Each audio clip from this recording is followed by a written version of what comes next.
Hey everyone, welcome back to Shade Review. In today's video, we are reviewing the brand new Ray-Ban RB3755 sunglasses. But first off, we gotta thank today's video sponsor, our own website, shadereviewstore.com. The app's the best place to buy designer sunglasses, up to 80% off the original MSRP. Again, our website there is shadereviewstore.com. Check it out. So let's go ahead and pop the sunglasses on face and talk about the dimensions. These have 59mm lenses and then a 19mm bridge, and it's the standard lens size that Ray-Ban produces these frames in. They are also produced in a larger lens size, which has 62mm lenses and the same 19mm bridge. But for the average person, I would definitely stick to this 59mm lens size. Now, if you take a look here at the top, you can see it is going to bend out slightly here, but it's definitely not uncomfortable, and that helps sunglasses grip to the face really good. That's pretty standard for a metal pair of frames like this. Now, as far as the exact colorway goes that I have on today's video, these have their polished gold frames and then their classic G15 crystal all glass lenses. All glass lenses are going to have fantastic clarity. They're also going to block 100% of UVA and UVB rays as well. And they also offer very good scratch resistance as well. Really high quality lenses, as we know from Ray-Ban.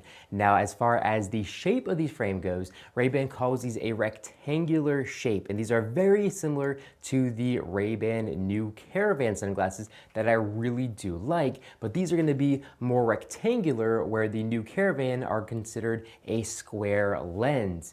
And honestly, I really do like the lens shape here. Even though it does have that slightly larger 59mm lens size, I think they fit the face really good, and they have a, like I said, a rectangular lens shape, but it's very round in certain areas, almost kind of like a hybrid between a rectangle and an oval shape. Really good styling, and I really do like this pair of frames as far as the silhouette goes on face. Now, as far as the weight goes, these frames come in at 35 grams, so definitely slightly on the heavier end. And as far as the actual balance of the sunglasses goes, we can see they're extremely top heavy. So if you wear these frames for a long period of time, you're gonna definitely feel some discomfort here around the nose, but they do have fully adjustable nose rests to help make the sunglasses balance on the face a little bit better. And they do have the little etched RB logo there on those fully adjustable nose rests. If we take a closer look at the top right corner of the sunglasses, we can see a painted on Ray-Ban logo there for authentication purposes. And then if we move down to the middle left lens, we can see an etched RB logo. Now, if we move down to the outside temples, again, we can see a little etched Ray-Ban logo and some really nice etching here on the frame. Not quite as intricate or fancy as would be found on the new Caravan sunglasses, but still definitely good looking. Now, as far as the hinges goes, these frames have very nice and premium feeling 3-barrel all-metal hinges, which is to be expected on a metal pair of eyewear like this. They just feel really good right out of the box. Now, if we take a look here at the inner right temple of frames, we can see it says Ray-Ban T, and that T is going to be made in China. And then also here in the inner right ear rest of the frame, we can see it does say made in China on it. And if we take a really close look at this temple tip that's tortoise, we can see it's kind of has that like spray painted on tortoise color to it. It definitely looks fake and not natural like an all acetate would be. So definitely a little bit cheaping out there as well. I think these are made out of a propionate material or maybe a nylon, and it looks fine. It just doesn't look as good as an acetate in my opinion. Now, if we take a look here at the inner left temple of the sunglasses, we can see the exact core code and model information there. And then lastly, if we take a look here at the lower bridge, we can see it says 5919, which of course stands for the lens size and the bridge width for this particular pair of sunglasses. Now, as far as the build quality goes, everything looks really good here. They seem like they're a very solid and substantial pair of eyewear. The welds look really nice and polished as well. They look like they're not going to break very easily. The only downside of this particular pair of frames is the squeaking. These frames are going to squeak a lot, so I'm going to put this closer to the microphone so you can hear it. And yeah, that's kind of a lot of squeaking. Now, if I remember correctly, the new Caravan also did squeak a little bit, but these seem to be squeaking a ton, which is definitely unfortunate. It just doesn't sound good when you pick up a pair of sunglasses like that. It sounds bad. I really don't like it.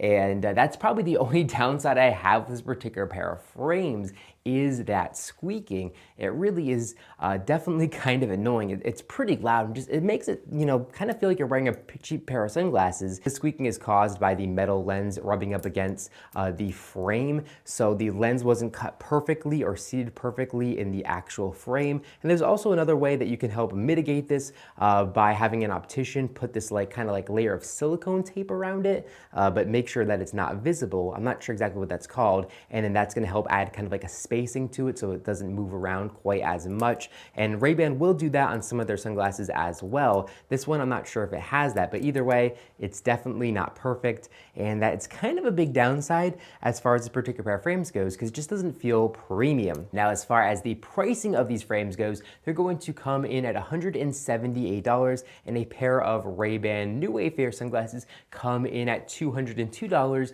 both with non-polarized lenses. So these frames are going to be a little bit cheaper. Now, if you're interested in buying a pair of these sunglasses, I'm going to leave a link in the description down below directly to Ray-Ban's website or our website where I recommend shopping for your own pair of sunglasses. These sunglasses come in a couple of different really cool looking colors as well, so make sure to check those out using the links in the description down below. Now, as far as coverage on the sun goes, these are actually going to offer a little bit better coverage than the new Caravan sunglasses. So here up top, you can see there's definitely a little bit of a gap to let something in there protect it, but nothing too crazy. And here on the side, I would say there's about maybe a little bit less than average size gap. So overall, not too bad, but not the most practical pair of sunglasses that you can buy from Ray-Ban. Now, overall, I think this is a pretty decent pair of sunglasses from Ray-Ban. The price point is pretty decent as well. I would still like to see these coming in at around $150 just because they are made in China. And I'd be more okay paying the full MSRP if they didn't squeak or anything like that. And I really wish that Ray-Ban would just kind of lock down their quality control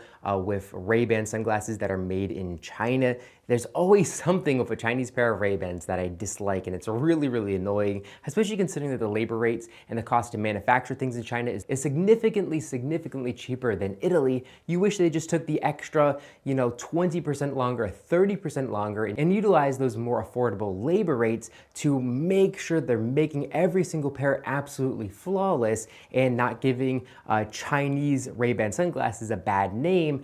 However, that is not the case, and that just doesn't make sense to me. When it comes to manufacturing, China is obviously capable of making really, really high quality things. And there's even some knives that I actually have that are Chinese from, I believe it's the Wee Knife Company. And they sell these knives for about 50% off what it would cost an American company to make these knives. And the quality is really, really, really good. So there's no reason why Ray-Ban cannot make high quality eyewear in China. But for whatever reason, they're choosing not to make them as good as the Italian ones. And it's almost like they're doing this on purpose. Maybe to push people into spending more money on the made in Italy ones, but I honestly have no idea. But that's all for this video. If you enjoyed it, make sure to give me a big thumbs up down below. And of course, make sure to hit that subscribe button.